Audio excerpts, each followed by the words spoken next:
এশিয়ার অন্যতম একটি মারাত্মক বিষধর সাপ রাসেলস ভাইপার। এই সাপ ভারতীয় উপমহাদেশের প্রধান 4টি বিষধর সাপের একটি। বর্তমানে সাপটি রাসেলস ভাইপার নামে সবচেয়ে বেশি পরিচিত হলেও এর আসল নাম চন্দ্রবোরা। অনেক জায়গায় একে উলুবোরা নামেও ডাকা হয়। শক্তিশালী বিষ আর লক্ষণীয় চেহারার কারণে এই সাপকে খুব সহজেই আলাদা করা যায়। সাপটি দংশনের সময় প্রচুর পরিমাণে বিষ ঢেলে দেয়, তাই দ্রুততম সময়ে চিকিৎসা না নিতে পারলে প্রাণহানির ঝুঁকি বেড়ে যায়। বিষধর চন্দ্রবোরা একটি সংকটাপন্ন ও মহাবিপন্ন প্রাণী, তাই বিগত কয়েক বছরে এই সাপ খুব কমই চোখে পড়েছে। তবে সাম্প্রতিক সময়ে এর বিচরণ আবারও বাড়ছে।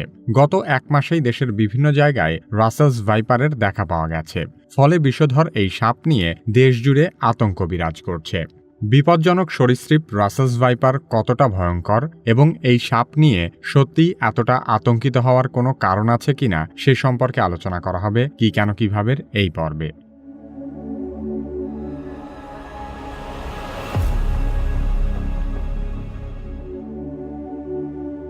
বাংলাদেশে প্রায় 104 প্রজাতির সাপ পাওয়া যায়। এর মধ্যে মাত্র 30 প্রজাতির সাপ বিষধর। এসবের মধ্যে আবার সবচেয়ে বিষধর হল রাসেলস ভাইপার। জীববিজ্ঞানের যে শাখায় সাপ নিয়ে গবেষণা করা হয় তার নাম অফিওলজি। স্কটল্যান্ডের প্রকৃতিবিদ প্যাট্রিক রাসেলকে বলা হয় ভারতীয় অফিওলজির জনক। তিনি ভারতে কাজ করার সময় এই অঞ্চলের সাপগুলো নিয়ে অধ্যয়ন করেন। 1796 সালে প্যাট্রিক রাসেল তার an account of Indian serpents বইতে চন্দ্রবোরা সাপের বর্ণনা তুলে ধরেন। তখন থেকে তার নামানুসারে এই সাপ রাসেলস ভাইপার নামে পরিচিতি পায়। এর বৈজ্ঞানিক নামও ডাবয়া রাসেলি। চন্দ্রবোরা উন্মুক্ত ও কিছুটা শুষ্ক পরিবেশে বাস করতে পছন্দ করে। এরা সাধারণত ঘাস, ঝোপঝাড়, ফসলের মাঠ এবং বনাঞ্চলে বিচরণ করে। এরা খুব ভালো গাছে উঠতে পারে। সাধারণত দুটি কারণে এরা গাছে ওঠে। প্রথমত খাবারের খোঁজে এবং দ্বিতীয়ত সূর্যের তাপ পোহাতে।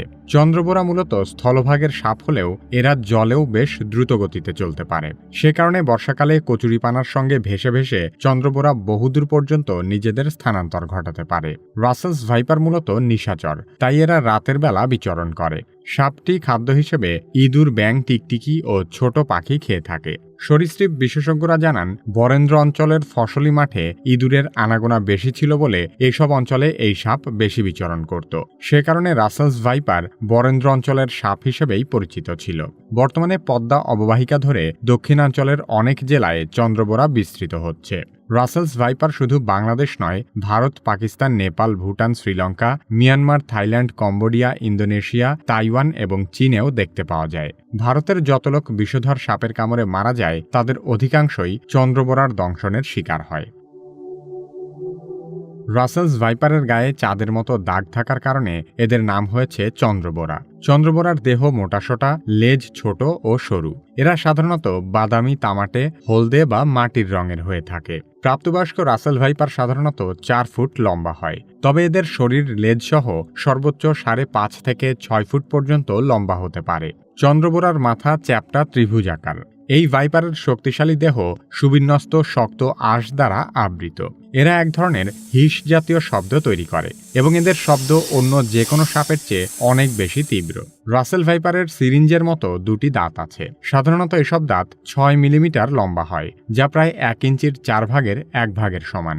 সাপের বয়সের সাথে সাথে এর দাঁতের আকারও বৃদ্ধি পেতে থাকে। কোন সাপের দাঁত কতটুকু লম্বা হবে তা অনেকটাই নির্ভর করে তার শরীর এবং মাথার গঠন ও আকারের উপর।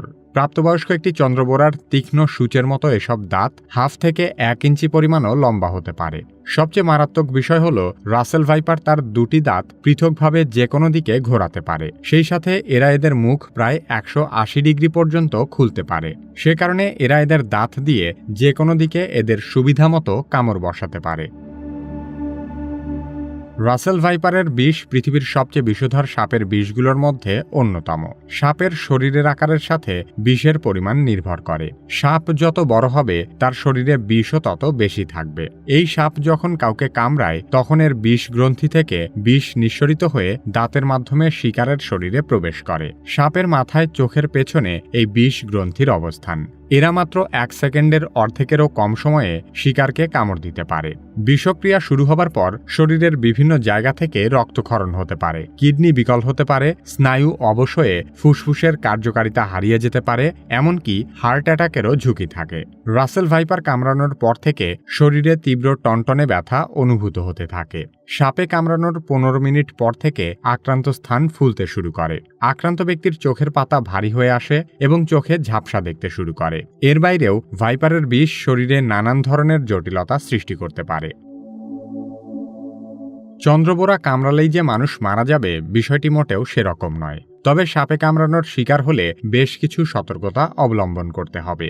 সাপে কামড়ানোর পর বেশি নড়াচড়া করা যাবে না। বিশেষ করে শরীরের যে অংশে সাপ দংশন করেছে খেয়াল রাখতে হবে সেই অংশটি যেন কিছুতেই নড়াচড়া করানো না হয়। চিকিৎসকরা বলেন, যে অংশে সাপে কামড়ায় তার ঠিক উপরে এবং নিচে একটি কাঠির সাহায্যে বেঁধে ফেলতে হবে, যাতে সাপের বিষ সমস্ত শরীরে ছড়িয়ে পড়তে না পারে। সেই সাথে হাতে কোনো আংটি, চুড়ি, ব্রেসলেট, ঘড়ি এগুলো পরা থাকলে তা খুলে ফেলতে হবে। সাপে কামড়ানোর পর আতঙ্কিত হওয়া যাবে না। রাগান্বিত হয়ে সাপকে ধরার জন্য সাপের পিছে দৌড়ানো যাবে না। সাপে কামড়ানো ব্যক্তিকে আশ্বস্ত করতে হবে। অনেক সময় দেখা গেছে যে কাউকে এমন সাপ কামড়েছে যা মোটেও বিষধর নয়, কিন্তু শুধু সাপে কামড়েছে এই আতঙ্কেও রোগীর পরিস্থিতি অনেক বেশি জটিল হয়ে গেছে। রাসেল ভাইপারের কামড়ে মানুষ দ্রুত মারা যায় এই ধারণাটিও একটি গুজব। এই সাপে কামড়ানোর ন্যূনতম 3 দিনের মধ্যে কেউ মারা যায় না। এমনকি রাসেল ভাইপারের কামড় খাওয়ার পর 15 দিন পর্যন্ত বেঁচে থাকারও নজির আছে। তাই বলে চিকিৎসা নিতে দেরি করার কোনো সুযোগ নেই। সাপে কামড়ানোর পর আক্রান্ত জায়গায় মুখ দিয়ে চুষে কিছুতেই বিষ বের করা যাবে না। সচেতনতার অভাবে হাসপাতালে না গিয়ে ওঝার কাছে যাওয়ার কারণে বেশিরভাগ মানুষের অপমৃত্যু হয়। আক্রান্ত ব্যক্তিকে দ্রুততম সময়ে এমন কোনো হাসপাতালে নিতে হবে যেখানে টিটেনাস টক্সাইড বা অ্যান্টিভেনম জাতীয় উপাদান দিয়ে দ্রুততম সময়ে চিকিৎসা করানো সম্ভব। বিষের বিরুদ্ধে কার্যকর বা বিষ নিষ্ক্রিয় করতে পারে এমন উপাদানকে অ্যান্টিভেনম বলা হয়। দ্রুত অ্যান্টিভেনম ইনজেকশন দিলে অ্যান্টিভেনমের অ্যান্টিবডিগুলো বিষকে নিষ্ক্রিয় করে দেয়। এর ফলে আক্রান্ত ব্যক্তি দ্রুত সুস্থ হয়ে উঠতে পারে। বিশেষজ্ঞরা বলছেন, সাপের প্রজনন মৌসুমের কারণে বর্তমানে রাসেল ভাইপার বেশি দেখা যাচ্ছে। সেই সাথে এই সাপের অভিযোজন ক্ষমতাও আগের চেয়ে অনেক বেড়েছে। তবে একটি বিষয় মনে রাখতে হবে, কোনো একটি জেলায় রাসেলস ভাইপার সাপের উপস্থিতি পাওয়া গেছে মানে ওই জেলার সব জায়গায় এই সাপ বিচরণ করছে এমন ধারণা অমূলক। বরং বাংলাদেশে যত ধরনের সাপ পাওয়া যায় তার অধিকাংশেরই কোনো বিষ নেই। তার চেয়েও বড় কথা, এই সাপ নিজে থেকে তাড়া করে কাউকে দংশন করে না। মূলত অসাবধানতাবশত কেউ এই সাপের গায়ে পাড়া দিলে তখনই এই সাপ ছোবল দেয়। বর্তমানে যে কোনো সাপ কামড়ানোর যে কোনো সংবাদই মানুষ রাসেল ভাইপারের উপদ্রব বলে মনে করছে। মনে রাখতে হবে, সারা বাংলাদেশের সকল সাপই রাসেলস ভাইপার নয়। সে কারণে সাপের আতঙ্কে দিন কাটানো এক ধরনের উন্মাদনা।